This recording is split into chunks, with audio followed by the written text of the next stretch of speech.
pas grave, c'est pas grave. Effectivement, vous m'excuserez, je vais devoir après m'absenter parce que je suis censée être en oral là, de master. Donc du coup, je vais vous présenter effectivement un AAP qu'on a déposé il y a 1 an et demi. Et c'est vrai que quand Romuald m'a demandé, je me suis dit, bah, écoute, vu l'état où il en est, parce que vous allez voir, la vie d'un AAP n'est pas forcément c'est quoi le titre du film? Un long fleuve tranquille, voilà. C'est pas très avancé, mais en fait, voilà, on a pensé que vous présenter déjà ces premières parties d'élaboration de l'AAP, ça pourrait être utile pour vous montrer à la fois comment un projet transdisciplinaire, ça peut être très source de réflexion et de faire progresser sa pédagogie, mais ça peut être aussi plein d'embûches et de choses qui font que, en fait, ce jeu, pour l'instant, il en est encore aux étapes d'élaboration, voilà. Donc Super Pro Antibio, c'était donc moi je suis pharmacienne, je suis enseignante en bactériologie. Et on est parti en fait au départ d'un constat.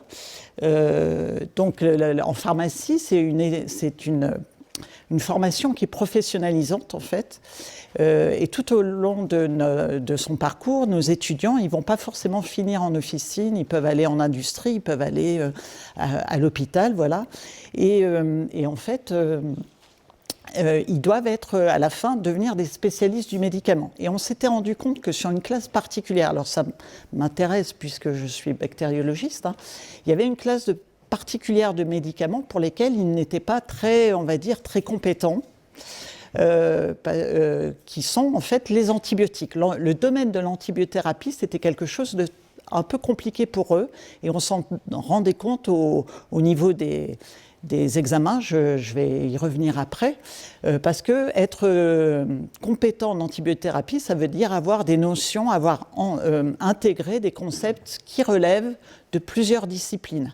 À la fois la bactériologie, forcément, il faut connaître la cible, la virologie, parce qu'il faut faire la différence entre les deux, et voilà, les antibiotiques n'agissant que sur des bactéries, je ne vais pas vous refaire les campagnes de promotion santé que vous avez. Il faut avoir ces notions-là, il faut connaître le médicament, il faut connaître la pharmacocinétique, plein de facteurs différents. Alors c'est vrai pour tous les médicaments, mais on va dire encore plus pour la bactériologie parce qu'il y a un partenaire de plus. En fait, il faut que votre médicament, il atteigne la source, le responsable de la maladie, là où il se trouve, à la bonne dose, à la bonne concentration, sans avoir d'effets secondaires. Et donc ça, cette antibiothérapie, ce domaine-là, vraiment, avec tous mes collègues, on était un peu très perplexes sur le fait comment on va pouvoir que nos étudiants en fait arrivent à faire des liens entre les différentes disciplines. Donc on s'est réunis à plein d'enseignants de différentes disciplines, ce qui nous arrive pas, je ne sais pas dans vos UFR, mais nous ça nous arrive pas forcément très souvent, mais bon. Et on a essayé d'élaborer un projet. C'est une des premières difficultés de cette AAP, c'est qu'en fait, il fallait... c'est quelque chose qui a regroupé beaucoup de collègues, à la fois de ma discipline, avec lesquels quand même je discute, et puis d'autres où on se retrouve de manière plus espacée, voilà.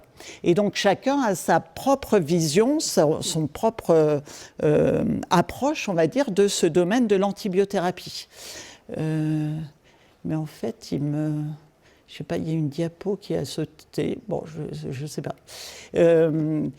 Et pour vous dire, en fait, comment on s'était rendu compte qu'ils n'étaient pas très bons, c'est que les études de pharmacie, en fait, c'est sur 6 années, et en 4e année, il y a un tronc commun au départ, jusqu'à la 4e année, et après, ils ont un examen, et ils partent dans les différentes voies.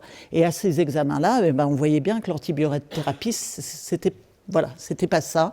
Et donc, quand on leur faisait passer cet examen, ce certificat en 4e année, on retombait sur les mêmes erreurs, les mêmes problèmes. Et donc, l'idée, c'était, on va faire un enseignement. Il ne s'agit pas de remplacer les cours qu'on fait, mais il s'agissait en fait de créer des modules de jeux numériques, de jeux sérieux, qui accompagneraient progressivement nos étudiants au fur et à mesure de leur découverte de l'antibiothérapie. Et donc, voilà, c'est la grande idée, c'était ça, donc un enseignement transdisciplinaire qui les aiderait à faire les liens entre les différentes parties et qu'ils arrêtent. Je ne sais pas dont vous allez faire non plus, mais nous, ils ont un peu tendance à apprendre matière par matière et puis un peu à oublier d'une année sur l'autre. Donc, un espèce de fil rouge qu'on ferait, voilà, pour essayer de leur faire acquérir ce domaine-là. Et donc, nous, en pharma, on utilise, comme Romuald l'a dit, beaucoup VTS Editor. Alors, je ne vais pas faire de la pub particulière pour cette solution technique, mais c'est vrai que c'est quelque chose qui est relativement facile à prendre en main. Il faut du temps, quoi. En clair, c'est ça. Il n'y a pas besoin de programmer, mais effectivement, il faut élaborer. Alors, le choix de cette solution, ça impacte forcément sur la manière de créer le jeu, mais il faut se faire, on va dire, un scénario idéal. Si l'étudiant sait répondre à toutes les questions, eh ben, on fait cette solution idéale. Donc c'est comme un fil rouge, on déplace des boîtes, donc c'est des scénettes, et dans les scénettes, on fait différentes interactions. L'étudiant a à répondre à des questions, à choisir. Il y a plein de questionnaires possibles. Et après, on va créer des parcours autres. S'il se trompe, eh ben, où on l'envoie, voilà. C'est la manière d'élaborer ça. Et en parallèle de VTS Editor, il y a une plateforme qui permet d'inscrire les étudiants et de voir ce qu'ils font, combien de temps ils y sont allés. C'est vraiment une plateforme qui les suit. On pourrait y passer des heures, ce qu'on n'a pas le temps de faire, mais ça permet de suivre les étudiants et de savoir où ils en sont. Et donc cette solution-là, VTS Editor, effectivement, son grand principe, c'est son grand bénéfice, c'est qu'on est propriétaire des jeux, parce qu'on a eu d'autres déboires dans les autres années, on va dire ça comme ça, mais on reste propriétaire du jeu, et même quand on n'a plus accès à VTS Editor, au logiciel qui permet de modifier, eh ben le jeu est toujours jouable par qui va télécharger l'application et va lire le jeu. Voilà. Donc ça, c'était une grande chose et on l'a beaucoup utilisé, notamment, je rebondis sur ce que vous disiez, pour faire à nos étudiants des thèses d'exercice. Parce qu'on peut faire effectivement des scénettes avec des jeux de rôle. On se met dans la peau du pharmacien et on répond à son patient. Et donc là, la première difficulté, c'était effectivement s'entendre entre collègues. Vous voyez, là, au départ, on était plus nombreux que ça. Sont restés un peu les gens très motivés. Et en plus, la première année, on a eu la cyberattaque, ce qui veut dire que par les pédagogies, ça a été un peu mis de côté pendant 4 mois, on va dire.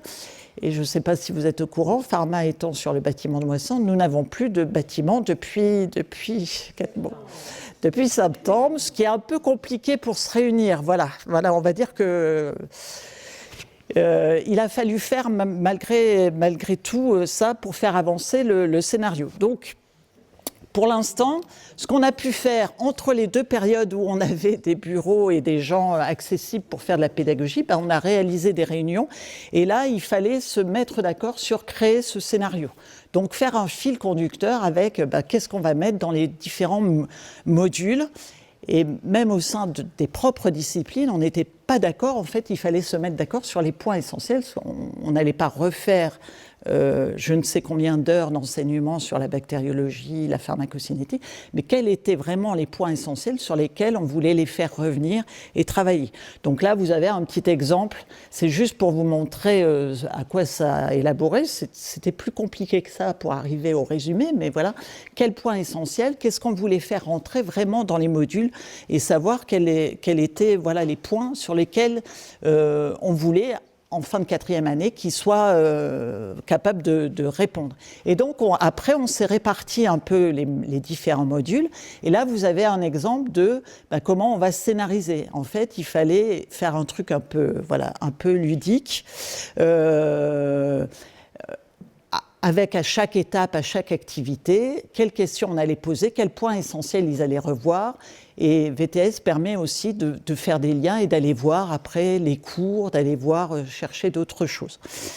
Donc ça, c'est pour vous montrer, en fait, ce que j'ai oublié de dire, c'est que l'AAP qu'on a eue, c'était à la fois pour se payer le logiciel et l'accès à la plateforme VTS pour suivre les étudiants. Et on a actuellement plein d'enseignants qui font faire à nos étudiants ces jeux de rôle via VTS Editor et qui les suivent également. Et l'AAP, ça devait nous servir aussi en fait, à payer des moniteurs pour concrètement faire les jeux. Mais pour que ces moniteurs soient capables de les faire et de suivre nos instructions, il fallait faire des scénarios un peu bien cadrés. Voilà. D'où cette fiche, d'où ces tableaux-là qu'on commence à mettre en place pour que les moniteurs puissent agir toujours sous la supervision des enseignants.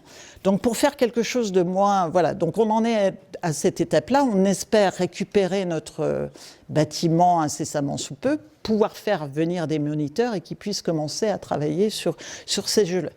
Donc pour vous montrer un peu ce que ça peut donner VTS Editor pour ceux qui ne connaissent pas, en fait dans ces 6 modules qu'on va mettre en place, il y en a déjà un que moi j'avais fait il y a quelques années, on était encore à Châtenay-Malabry, et qui était un module qui était fait en fait en 3e année, ils font des TP de bactériologie.